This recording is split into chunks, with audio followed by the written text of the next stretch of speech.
meringankan beliau daripada azab kuburnya. Mudah-mudahan di alam kuburnya dijadikan raudhah min riyadhil jannah. Apalagi ditambah lagi, ya Allah ya Rabb, sampai detik ini kami belum mampu membahagiakan kedua orang tua kami ya Rabb. Nangis itu orang. Ya, nggak tahu di sini pada nangis atau enggak ya? Kalau sudah dapat THR kayaknya ini. Ya, itu semuanya kita sangat tergugah, bersemangat, termotivasi ya Allah, supaya minta kepada Allah dipanjangkan umur bisa ketemu Ramadan yang akan datang. Karena gimana ya, Ramadan itu bagi di orang-orang yang beriman kepada Allah di dalam dadanya itu penuh kerinduan. Saat dia menangis saya yakin karena dia punya iman, dia punya ketakwaan. Nangisnya karena diri ini belum mampu melakukan Ramadan dengan sebaik-baiknya. Disuruh puasa jangan ngomongin yang buruk-buruk, kadang keceplosan, keasikan. Ya, kebawa harus. Kalau nggak omongan ini tangan rasanya gemes bener. Kepengen men-share sesuatu. Ya, kalau itu kebaikan alhamdulillah, tetapi di dalamnya tidak sedikit gunjingan, fitnah, ya tuduhan-tuduhan, dan ini sangat merugikan kita. Jangan sampai kita termasuk orang yang muflis, orang yang rugi, orang yang tekor.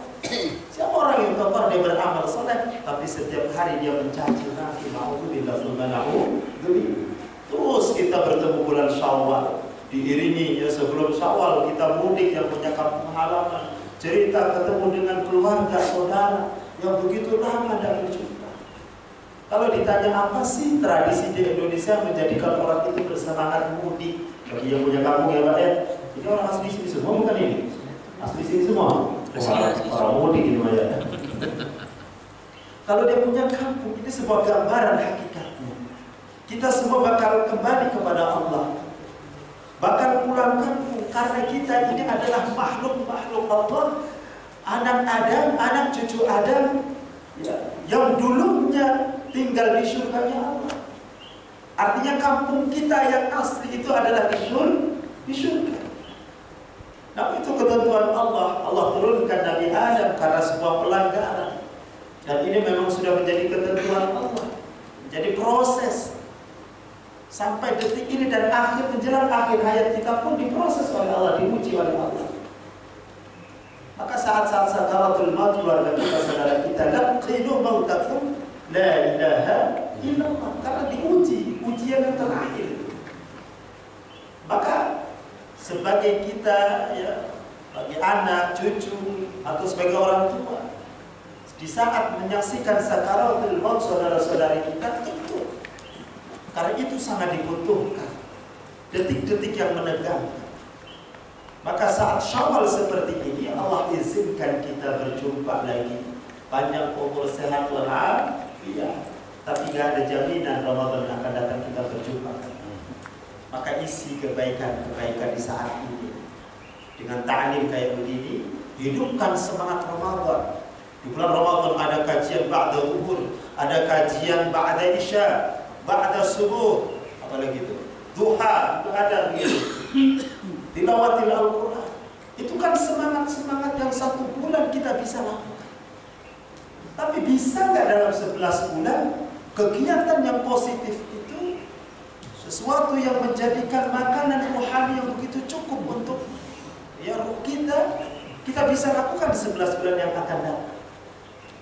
Karena Syawal itu sebuah bukti peningkatan di dalam ibadah-ibadah kita. Maka jangan harap kita menjadi orang yang akan menjadi orang beruntung kalau Ramadan dia fokus, tapi 11 bulan kita cuek. Maka menjadi pengingat bagi saya dan kita semua, kalau selama Ramadan kita 5 waktu bisa berjamaah, harusnya di 11 bulan yang akan kita lalui ini harus lebih semangat dari itu. Karena madrasah, pendidikan, Ramadan itu sebagai bulan pendidikan tarbiyah.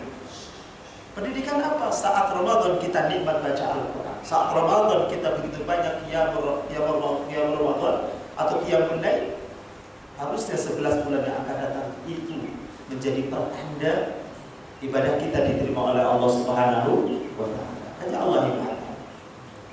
Yang selanjutnya di bulan Syawal ini yang tidak ketinggalan dari diri kita, apa? Saling memberi maaf. Perintah di dalam Al-Quran, wa'fu, memberi maaf. Jadi kalau minta maaf bagaimana Ustaz? Kalau diibaratkan level itu level yang kedua. Ternyata yang lebih baik adalah memberi maaf. Meminta maaf, bahasa kita sering kan mendengarkan adalah kalimat meminta maaf. Meminta berarti karena kita kekurangan. Meminta boleh jadi karena sebuah kebutuhan. Karena kita merasa banyak salah, maka kita meminta maaf. Yang lebih hebat lagi adalah memberi maaf. Dan ini pernah kejadian pada zaman Nabi Muhammad SAW. Seorang sahabat dari Ansar di Madinah saat nyangking, tahu nyangking sandal ya, atau angkat sandal kalau mau ke masjid, diangkat itu sandal. Setiap kali beliau lewat, Rasulullah sering mengucapkan akan lewat ahli syurga, akan lewat ahli syurga. Memang di riwayat itu tidak disebutkan namanya, tapi hanya disebutkan sahabat Ansar.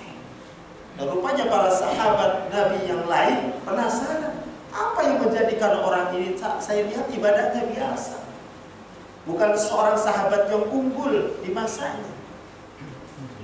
Tapi kenapa diulang-ulang oleh Rasulullah SAW, orang ini adalah termasuk ahli syurga? Ya Allah ya Rahman, diteliti, diikuti, sampai seorang sahabat ini berpura-pura sebagai orang yang dalam perjalanan, seorang musafir kehabisan ongkos. Dia pengen teliti. Cuman kalau zaman sekarang digital namanya ya Pak ya. Belum lama di perumahan saya ada apa namanya, orang baru kontrak. Di rumah kan jadi RW ya. Ada orang baru kontrak, dia lapor sama RT tapi nggak lapor sama RW, jadi nggak terdeteksi. Dan ternyata orang yang tidak benar. Rupanya dalam sekitar 3 bulan itu diteliti sama seorang tukang bakso. Pantesan saya lihat tukang bakso, tapi baksonya enak Pak. Pas ketangkep itu orang jahat, lalu rupanya tukang bakso yang selama 3 bulan bolak-balik di perumahan kami ternyata intel ya. Dia menyamar untuk menangkap market. Nah kebayang paling tidak seorang sahabat ini meneliti ya. Seorang sahabat yang disampaikan oleh Rasulullah sebagai ahli surga.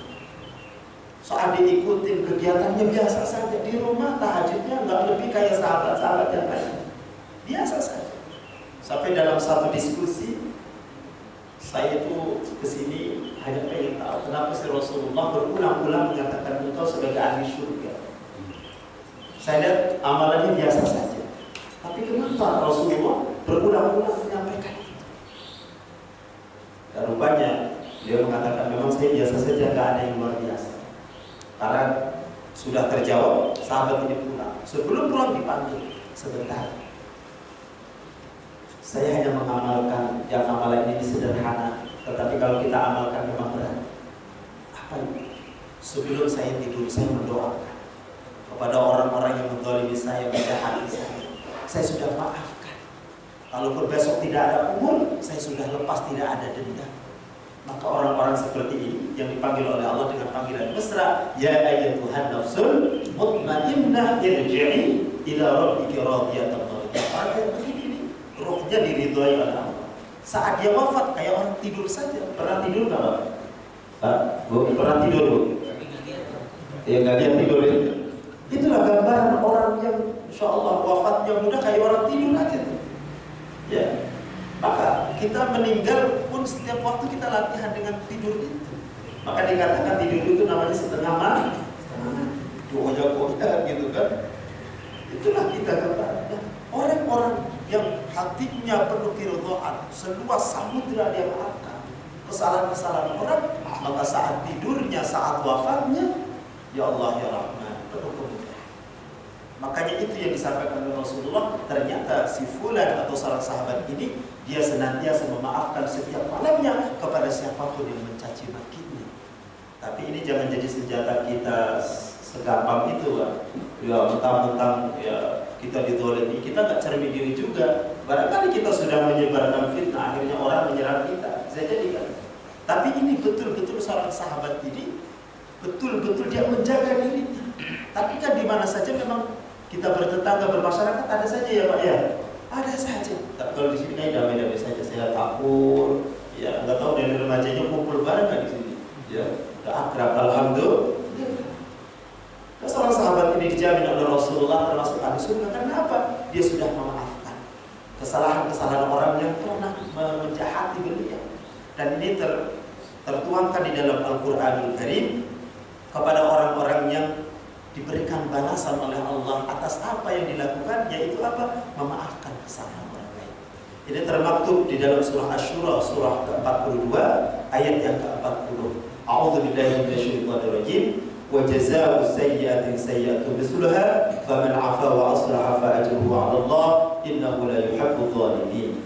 Dan balasan suatu kejahatan adalah kejahatan yang setimpal. Ini hukum yang terjadi di negara-negara Islam. Contoh syariat Islam ditegakkan di Mekah ya. Jadi Arab sana orang mencuri dipotong tangan dengan kadar tertentu ya. Tetapi barang siapa memaafkan dan berbuat baik kepada orang yang berbuat jahat, maka pahalanya dari Allah, sungguh dia tidak menyukai orang yang zalim. Jadi balasan dari Allah yang lebih dari itu kepada siapa? Orang yang memaafkan. Wa'fu, dia maafkan. Nah di bulan Syawal ini belum ada kata terlambat. Lapangkan hati kita. Sebesar apapun kesalahan orang kepada diri kita, maafkan. Baik itu secara nyata maupun tidak. Kalau orangnya masih hidup, ya kita datangi. Kalau orang yang sudah wafat, dia punya ahli waris, ya, berikan kebaikan-kebaikan kepada ahli waris. Atau kita lihat bersedekah pahalanya untuk bulan selama dia seorang mukmin mukminat, maka akan syahid. Maka saya pernah satu kejadian, ada seorang pemuda, dia sudah lama nggak nikah-nikah ya. Kalau kawin udah tahu. Dia datang ke saya ke Masjid Raya Bani Umar, dia datang, Ustaz, dosa saya banyak banget. Loh, kenapa? Oh, seluruh dosa sudah saya lakukan. Sampai yang terparah, saya pernah hidup bersama dengan sesama jenis. Terus apa yang menjadi jalan hidayah sampai dia sadar? Caranya gimana ya Ustaz menebus dosa-dosa saya? Dia cerita dengan gamblangnya apa yang menjadikan dia teringat dirinya harus bertobat kepada Allah. Satu ketika pasangan yang sejenis itu dia sakit sampai kurus, sampai kering. Pada proses sakaratul maut dia saksikan sendiri. Disitulah Allah tunjukkan hidayah kepadanya. Itulah gambaran. Dan dia cerita begitu sampai nangis, sampai dia takut kepada Allah. Gimana caranya Ustaz? Ini dosa sudah parah. Ya bayangkan saja sudah sejenis hidup sesama sejenis. Kita lawan jenis banyak, ngapain lawan sejenis? Ini kan aneh. Kadang dipikir nggak masuk akal karena ini adalah sifat-sifat perbuatan melebihi daripada syaitan. Maka pantas di dalam surah An-Nas minal jinnati wan nas, ada golongan ya setan dari golongan jin dan dari golongan manusia. Jadi kalau ada orang melakukan yang melebihi sifat-sifat dari setan, maka itulah manusia. Kadang kalau baik melebihi daripada akhlaknya malaikat, kehebatannya malaikat. Tapi kalau sudah hina melebihi hinanya daripada syaitan dan jin. Bapak Ibu yang terhormat, dari cerita beliau sampai menangis meneteskan air mata, saya sampaikan di dalam satu hadis, ittaqillaha haitsu ma kunta wa atbi sayyi'atal hasanata tamhuha wa khaliqin nas bi khuluqin hasan. Kamu masa lalu seperti itu selama nyawa masih ada. Andai dosa itu sepenuh langit dan bumi, kamu minta maaf, mohon ampun kepada Allah, tidak mengulangi perbuatan-perbuatan itu. Dan kamu saat sudah mengungkapkan isi akhir-akhir menjelang akhir hayat atau sampai akhir hayat dengan kebaikan, mudah-mudahan keburukan di masa lalu Allah ampuni. Tapi kalau kita ingat dosa seperti itu kan ngeri, Pak. Coba kalau pada zaman sebelum Nabi Muhammad, syariat Nabi Musa katakan.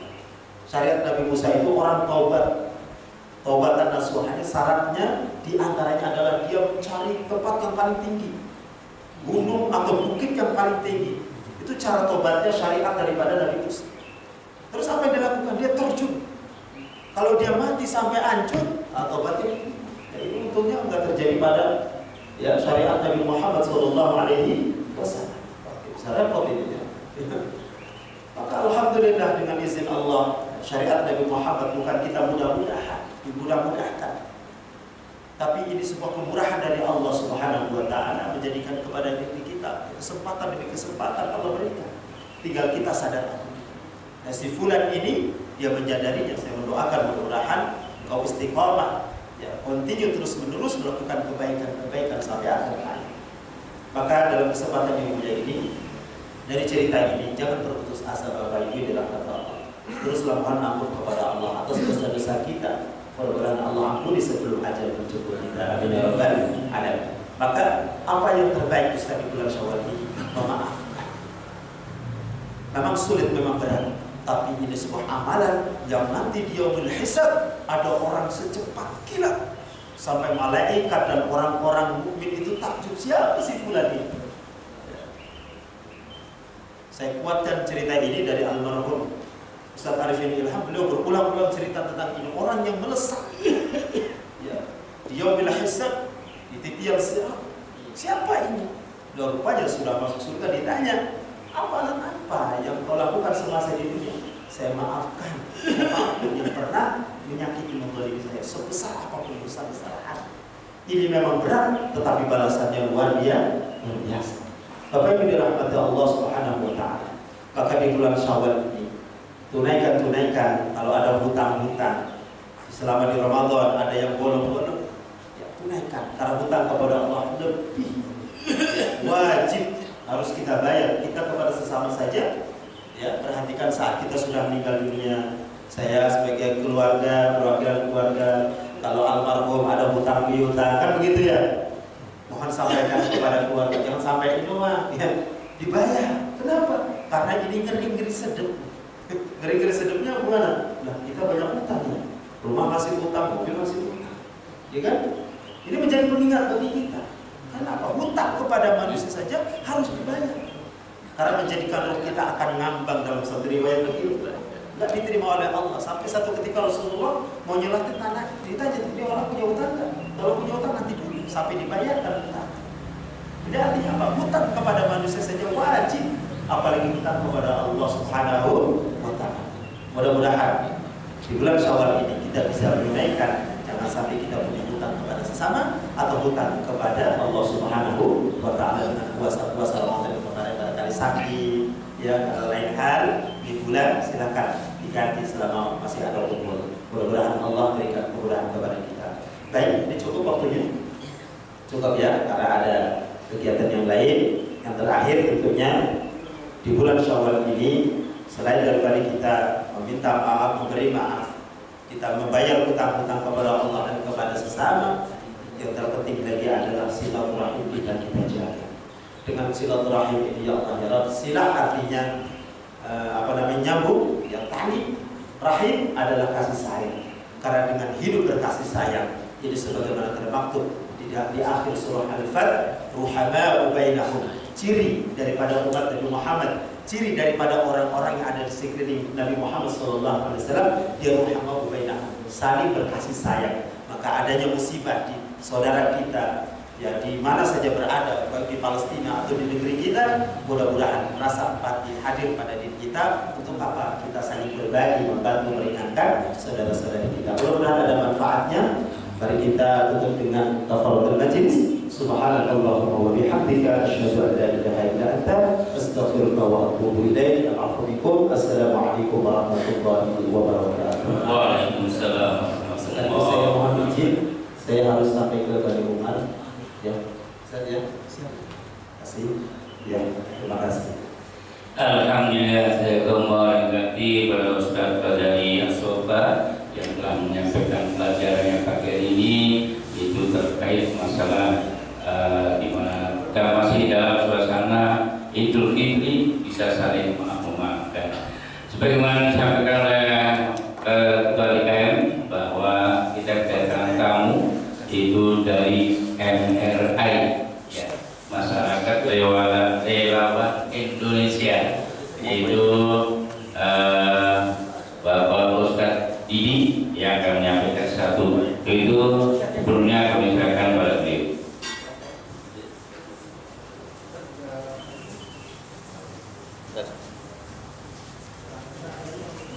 Bismillahirrahmanirrahim. Assalamualaikum warahmatullahi wabarakatuh.